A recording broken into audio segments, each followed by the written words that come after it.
पिछले सेशन में हम लोगों ने वारेन हेस्टिंग्स के कार्यकाल, लॉर्ड कॉर्नवालिस के काल और गवर्नर जनरल जॉन शोर के कार्यकाल की प्रमुख घटनाओं की चर्चा की। इस दौरान देखते हैं कि ब्रिटिश पार्लियामेंट ने कंपनी के राजनीतिक गतिविधियों पर नियंत्रण कसना प्रारंभ कर दिया और ईस्ट इंडिया कंपनी को केवल व्यापार तक सीमित रखा और धीरे धीरे जो डायनेस्टी, इंडियन डायनेस्टी थी, छोटी छोटी डायनेस्टी थी, उनको ब्रिटिश सेंट्रलाइज गवर्नमेंट के अधीन करने के हर तरह के प्रयास किए गए। 1798 जॉन शोर के बाद लॉर्ड वेलीगली का शासनकाल आता है। लॉर्ड वेलीगली के शासनकाल के दौरान जो अंतर्राष्ट्रीय परिस्थितियां थी वो फ्रेंच और ग्रेट ब्रिटेन के बीच एक संघर्ष चल रहा था यूरोप में।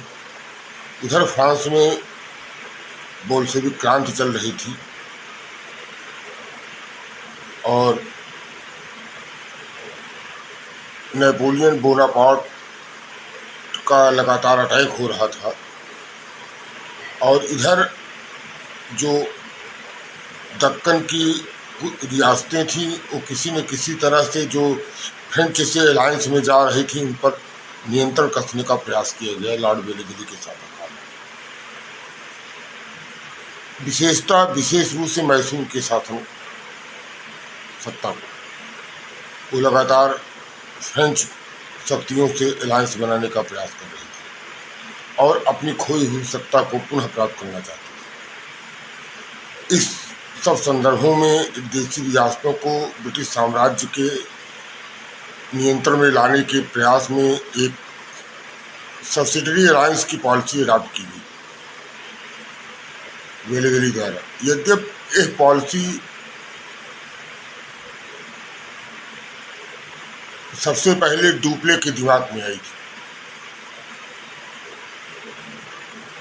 जो फ्रेंच गवर्नर जनरल डुप्ले के दिमाग में आई थी, लेकिन उसका इम्प्लीमेंटेशन लॉर्ड वेलीगली ने अपने कार्यकाल में किया। सब्सिडरी अलायंस के दो जो महत्वपूर्ण फैक्ट थे वो ये थे कि जो भारतीय शासक जो है वो ब्रिटिश संरक्षण में रहेंगे और उनको ब्रिटिश संरक्षण स्वीकार करना पड़ेगा। अपने क्षेत्रों में ब्रिटिश सैनिकों को बनाए रखने पर सहमति देनी होगी। इस तरह से जो इस तरह की डायनेस्टी थी जो सब्सिडी अलायंस में आ रही थी वो अपनी सॉवरेनिटी खो देगी, अपनी संप्रभुता एक तरह से खो रही थी और इन डायनेस्टीज को जो सब्सिडी अलायंस में आ रही थी इनको प्रॉमिस था कि अगर आपके ऊपर कोई आंतरिक और बाहरी संकट आते हैं तो ब्रिटिश आपकी सिक्योरिटी की गारंटी देती है। जो ब्रिटिश सैनिक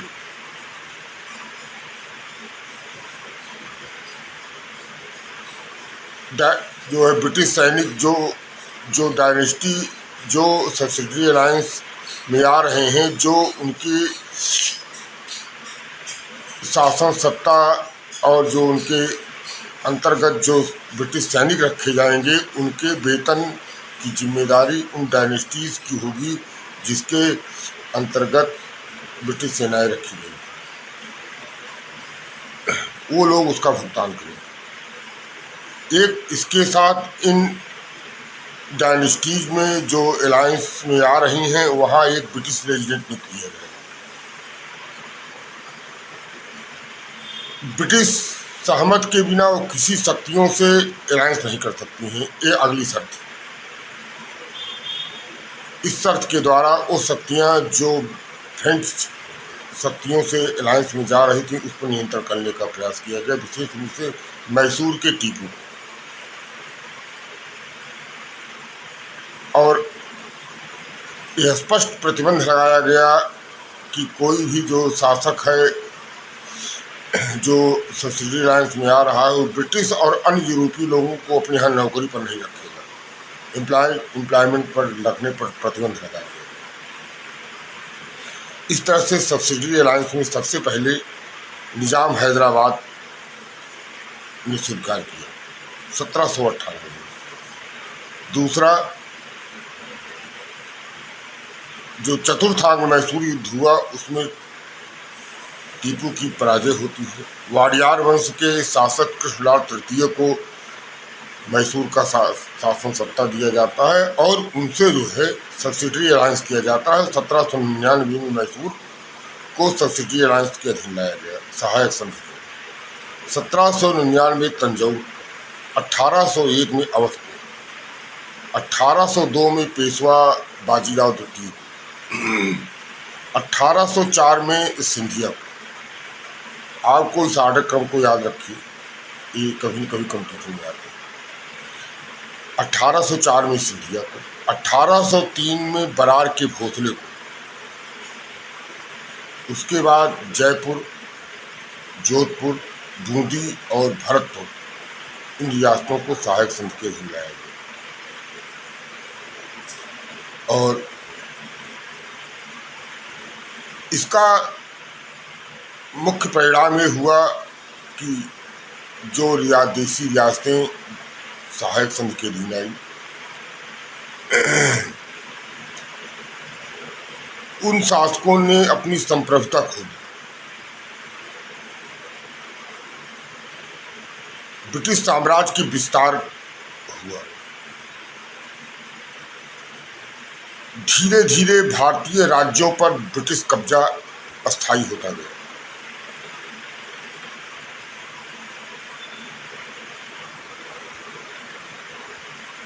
लॉर्ड वेलिंगटन के शासनकाल की अगली घटना थी चतुर्थ आंग्ल मैसूर युद्ध, फोर्थ एंग्लो मैसूर वार।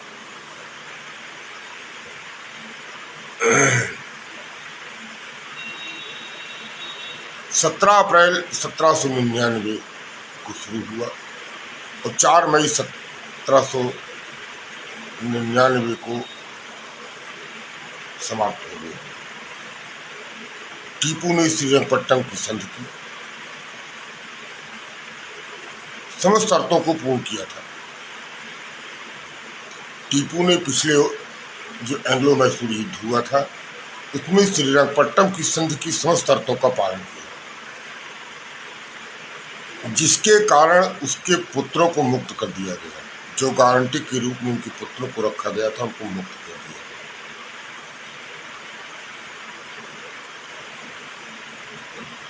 1796 में वाडियार वंश के अंतिम शासक की मृत्यु हो जाती है। टीपू ने स्वयं को सुल्तान घोषित कर दिया। फ्रांस के साथ टीपू के बढ़ते संबंध से वेलिंगटन को अत्यधिक चिंताएं हुई। टीपू पर ब्रिटिश कंपनी ने आरोप लगाया कि टीपू ने अरब, अफगानिस्तान, फ्रांसीसी जो मॉरिशस में थे और वर्साय में गुप्तचर भेजकर ब्रिटिश साम्राज्य के खिलाफ षड्यंत्र किया है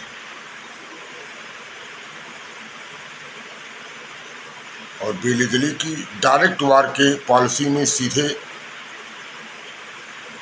मैसूर पर आक्रमण करते हैं और उस युद्ध में टीपू मारा जाता है। इस युद्ध में भाग लेने वाले जो ब्रिटिश सेनापति थे जॉन स्टुअर्ट, जनरल हैरिस और गवर्नर जनरल वेलिंगटन के भाई आर्थर बेलियर, और गवर्नर जनरल ने खुद इस युद्ध में भाग लिया और उनके भाई आर्थर वेलिंगटन ने भाग लिया।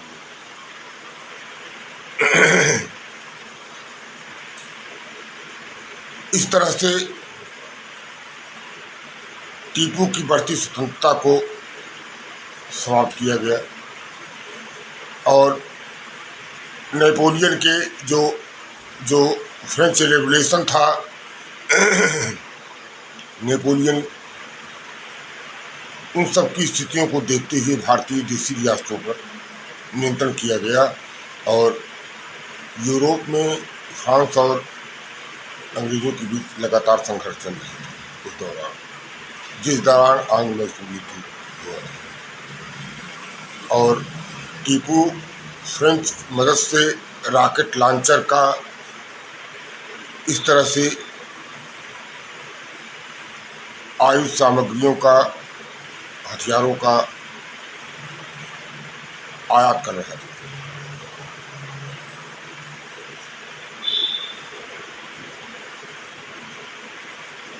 1799 से 1804 तक नेपोलियन बोनापार्ट वहाँ का सेनापति था और फ्रेंच रेवोल्यूशन के बाद 1804 से वहाँ का शासन सत्ता चल पाता है और 1815 के युद्ध में, वाटरलू के युद्ध में नेपोलियन बोनापार्ट परास्त हुआ। अगली जो घटनाएं थी बेलेजली के कार्यकाल की, वो थी सेकंड आंग्ल मराठा युद्ध।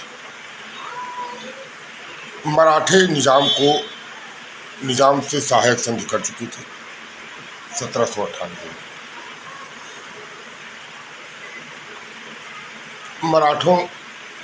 मराठा पेशवा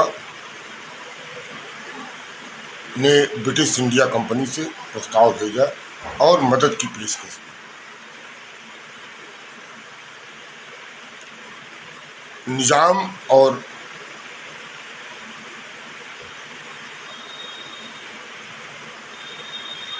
मराठों के अलायंस पहले से ही चल रहे थे, जो मैसूर डायनेस्टी के खिलाफ एकजुट होकर लड़े।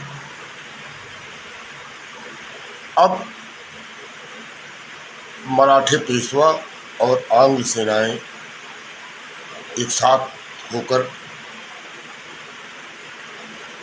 अन्य मराठा सरदारों के खिलाफ, जो पेशवा को दबाने में लगे हुए थे, उनके खिलाफ लड़ने के लिए आपस में संधि करते हैं।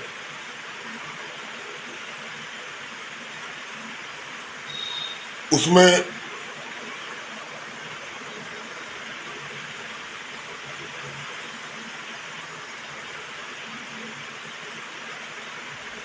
नागपुर के भोसले, बरार के मराठा सरदार, ये सब शामिल थे।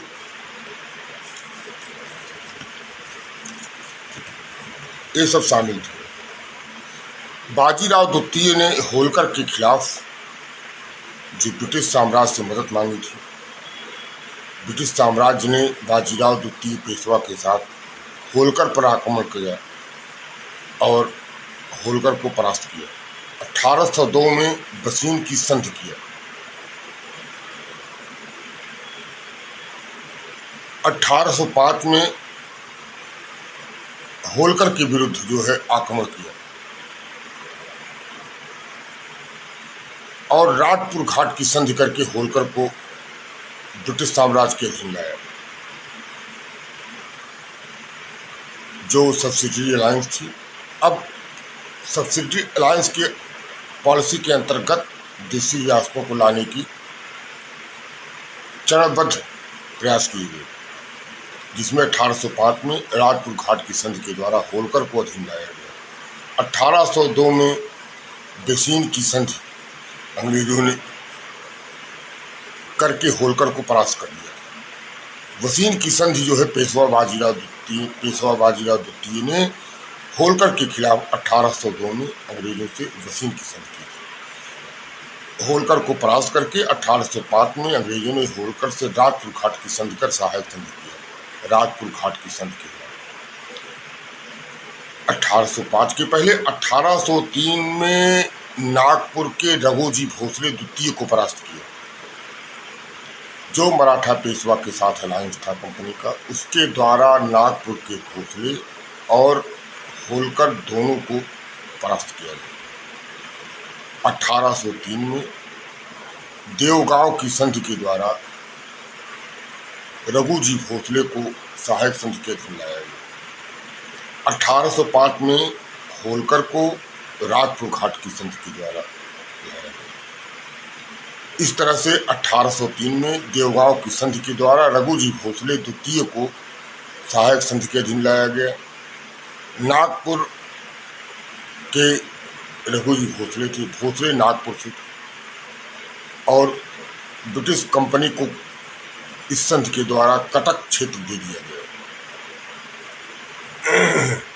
भोसले ने कटक क्षेत्र जो है अंग्रेजों को सौंप दिया 1803 में देवगांव की संधि के द्वारा।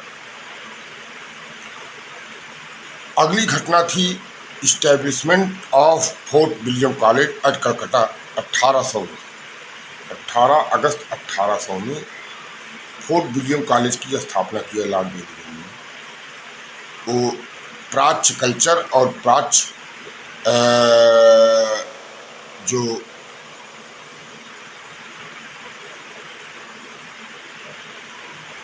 भाषाएं थी, लैंग्वेज थी, उसके